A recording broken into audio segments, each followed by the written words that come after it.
Good afternoon, good evening, and good morning, wherever you are watching this video, and welcome to what is the first episode of my Music series. I'm your host, Bryan Jeske, and I want to welcome everybody to the inaugural episode of a series that I have personally been very excited to share with you since I first announced it a couple months ago. This episode is kind of a Ask Me Anything format. I submitted some questionnaires on Instagram and Facebook, and I got some great questions asked to me. So I am going to go through them one by one, answer them the best I can, and I hope you enjoy it. And I hope it gives you a little bit of insight as to who I am as the host.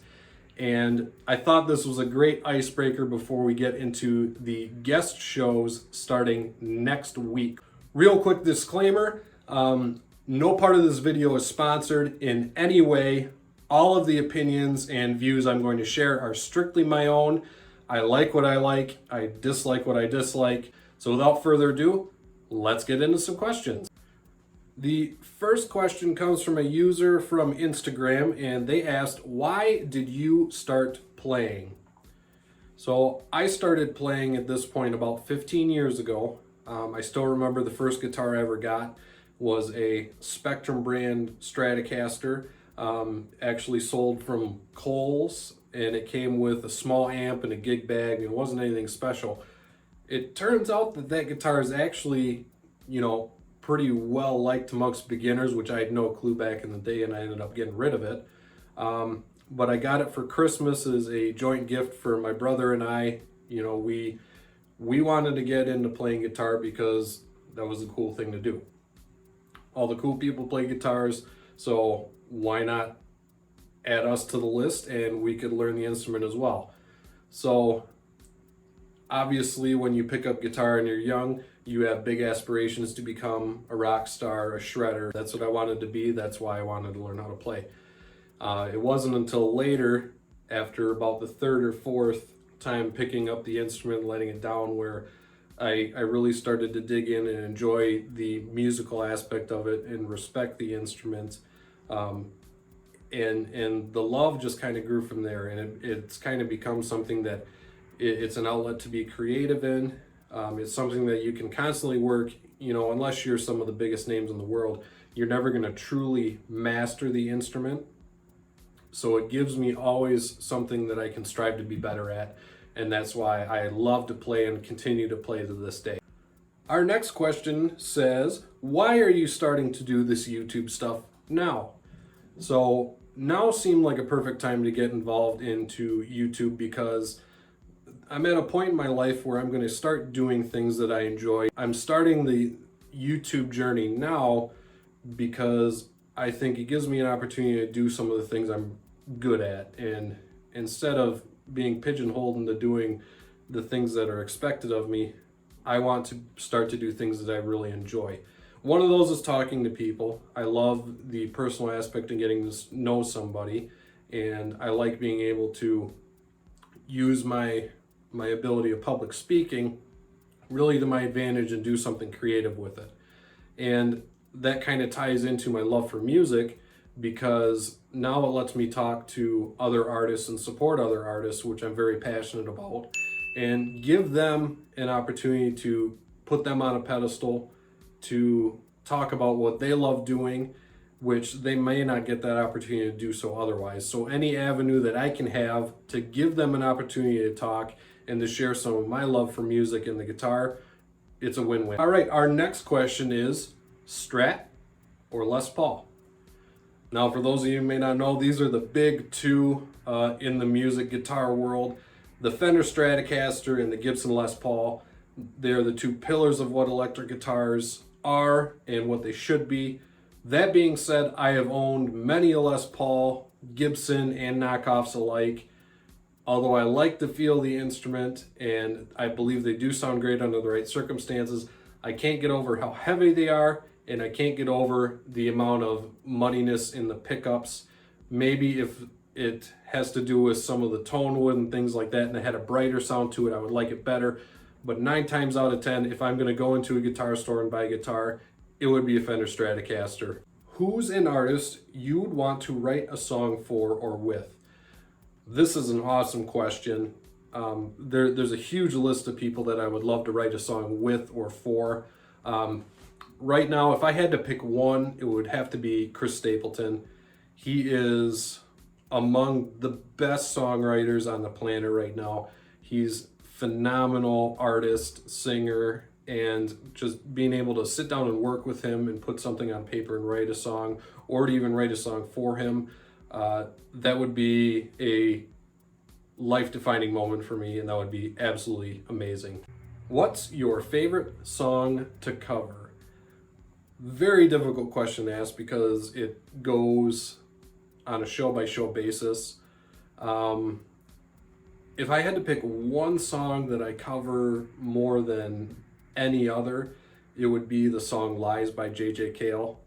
That is one of my favorite songs of all time, and I play it a little bit different than he does because it's very hard to replicate whatever he does on the guitar and as a singer, but that would probably be my top spot. There's a lot of other ones that could be very close seconds to it, and like I said, it kind of changes with my mood and where I'm playing and that kind of thing, but that would be my number one if I had to pick one. What's the hardest part about being bald? All right, next question is, who is my favorite guitar player right now? This is a very difficult question. Something that I had personally had to put a lot of thought into, whether looking at some of my influences or steering more towards the root of the question and the time frame of it being right now. With that being said, my favorite guitar player right now is a guitarist from Wales named Chris Buck. He does a phenomenal series on YouTube called Friday Fretworks. If you do not watch that, you probably should go over to his channel and check it out right now. He is a guitar player for the band Buck and Evans, and he has some of the most unbelievable phrasing and skill set I have ever seen on a guitar player. He's super active on YouTube. His content is phenomenal. You should go check him out, and you will not be sorry, and it'll make you want to buy a Yamaha RevStar immediately. All right, this next question. Most inspirational artist when it comes to writing songs.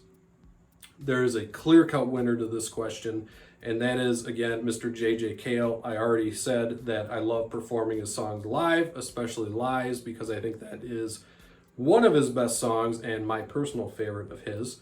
But he has been far and away my biggest influence to writing songs, pretty much ever since I found out that it's actually him that Eric Clapton was covering when he did the songs After Midnight and Cocaine. He taught me the beauty of the writing technique, that not every song needs a chorus, and that he always knew who he was musically. I remember looking at a video on YouTube, I think, about a story about him playing on a talk show where they wanted him to mime or play along with a track, and he left. He wanted to play his music live. He knew who he was. He knew what he wanted to do, and he wasn't going to trade that in for anybody. And I think that is some of the best advice that any artist can ever get. Know who you are. Know who you are as a guitar player, as a singer, and a songwriter, and you're going to go far. Probably my favorite question to be asked so far comes in from Instagram. It is, what's your favorite guitar solo? My favorite guitar solo is Time by Pink Floyd. Now, anybody who knows me musically knew what the answer to this question was going to be. It's been my favorite guitar solo since I heard it the very first time. You get through the lengthy intro and through the first verse, and David Gilmour launches into this solo that is fuzzy, and it's well phrased, and it's emotional bends, and it's just the best of the guitar playing world, in my opinion. It is the clear-cut winner, and it's not even close. The next question comes over from Facebook. It is, what is your favorite guitar pedal? So 9 out of 10 people that know me and know what I run on my board probably have a really good idea on what they think the answer to this question is. Unfortunately, that answer is probably wrong. I've had an Ibanez Tube Screamer on my board in some capacity, whether it's the old TS9 version or the mini TS9, on my board basically from my first year of playing on. And that actually is not my favorite pedal currently. I've kind of branched out into the overdrive world and seen that the grass can sometimes be greener. That being said, a Tube Screamer or Strat is really hard to beat. That being said, my favorite guitar pedal currently is the TC Electronic Hall of Fame Reverb. And the TC Electronic Hall of Fame Reverb is great because it has all the presets. If you want to go from spring to plate or church or a modulated or ambient reverb, all you have to do is turn the knob and select it, and it takes all the guesswork out of it for you. I'm a guy that likes really simple guitar pedals, something that I don't have to take a course on to understand. And TC Electronic does that for me every time. I love their products and I love that reverb pedal. It's been on my board since I bought it, and it is on virtually all the time. This next question comes from an Instagram user. What is your worst live gig experience? This is a great question with a very painful answer. So this actually comes from last year. My first gigs after the obvious lockdown with everything going on. I learned a lot of new songs in quarantine, and I went to wheel out a whole set list of new songs I was doing. And there was a particular song that I learned that had a somewhat intricate finger picking acoustic guitar part in the opening and in the first verse and second verse. And I went to bring it out and I went to play it, and I did the finger picking part flawlessly in the intro. And then when it came to go into the first verse, my fingers stopped working and I stopped playing the guitar altogether. And I ended up just cutting that song, going from the start and humming and strumming my way through it and cutting my losses. This next question is, what instrument do you wish you could play? I really wish I could play piano. It's something I've wanted to learn almost my entire life. We grew up with a piano in our house that was always out of tune and never used.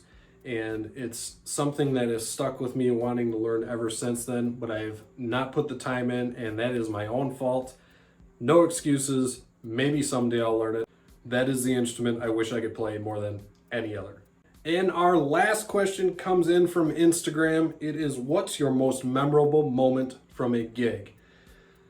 My most memorable moment from a gig would be my first taste of any kind of live show action, which was played probably 8 years into my playing career. I'd never ventured to play live music before, and my Uncle Vern, who you will see in episode 2 of the My Music series next week as part of Eugene's Machines, invited me to play on one of his songs, Good to Be King, that he covers by Tom Petty.